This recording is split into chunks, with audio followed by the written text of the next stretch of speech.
ख्रिस्त में मेरे प्यारे भाइयों बहनों, आज के सुसमाचार में हम लोग सुनते हैं कि राजा हेरोद ईसा मसीह के बारे में वे सुने और सुनने के बाद वे असमंजस में पड़ गए। वे भौचक रह गए कि यह कौन है जो मुर्दों को जिलाता है, अंधों को आंख देता है और लंगड़ों को पांव देता है। इस प्रकार का उनके बारे में सुनकर वह अचंभे में पड़ जाता है और लोगों से पूछता है कि यह व्यक्ति कौन है जिसके बारे में हम सुन रहे हैं। तो लोगों ने उनके सामने कई सारे जवाब रखे कि यह यूहन्ना बपतिस्ता है जो मुर्दों में से जी उठा है, और यह एलियस है, और नबियों में से कोई पुराना जी उठा है।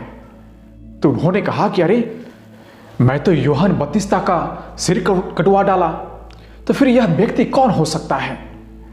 इसलिए उन्होंने ईसा मसीह को देखने के लिए वह उत्सुक था।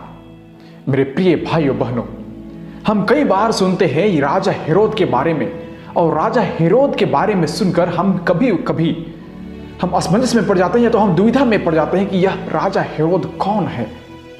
क्योंकि हम देखते हैं कि जब ईसा मसीह वे छोटे थे उस समय राजा हेरोद का समय था, और वे उन बच्चों को मार डालने के लिए वे खोज रहे थे।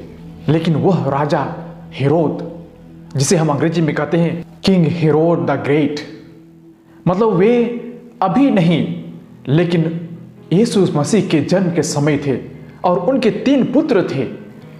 उनके मृत्यु के बाद ये शासन चलाने लगे, और उनके बड़े पुत्र हेरोद अंटिपीटर सेकंड, मतलब हेरोद द्वितीय के नाम से भी ये जाने जाते हैं।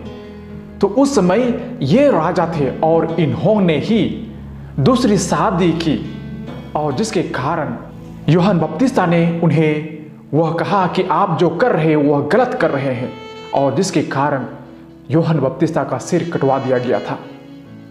और इसीलिए वे जरूर अपने हृदय से उस यूहन्ना बपतिस्ता को मानते थे, वे डरते थे, लेकिन अपने सम्मान, मान, मर्यादा, उन सभी चीजों को लेकर ये व्यक्ति यूहन्ना बपतिस्ता का सिर कटवा डाला।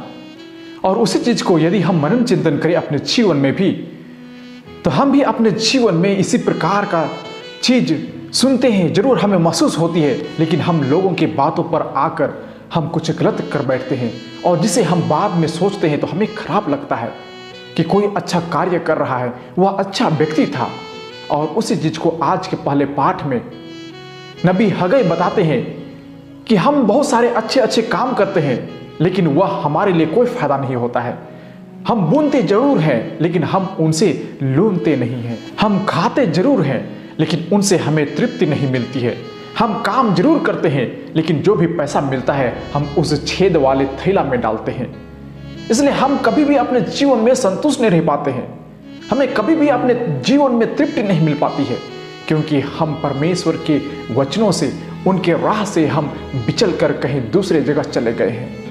इसलिए आज के सुसमाचार और आज के पाठ हमें पूर्ण रूप से कहते हैं कि हम परमेश्वर की बताए हुए राह पर चले, हम उसे देखने के लिए तरसे, क्योंकि वह महान थे, और वे हमें उस महानता को दिखाने के लिए उन्होंने अपने जीवन से बहुत सारे अच्छे कार्य किए, और वे मृतकों में से जी उठे हैं।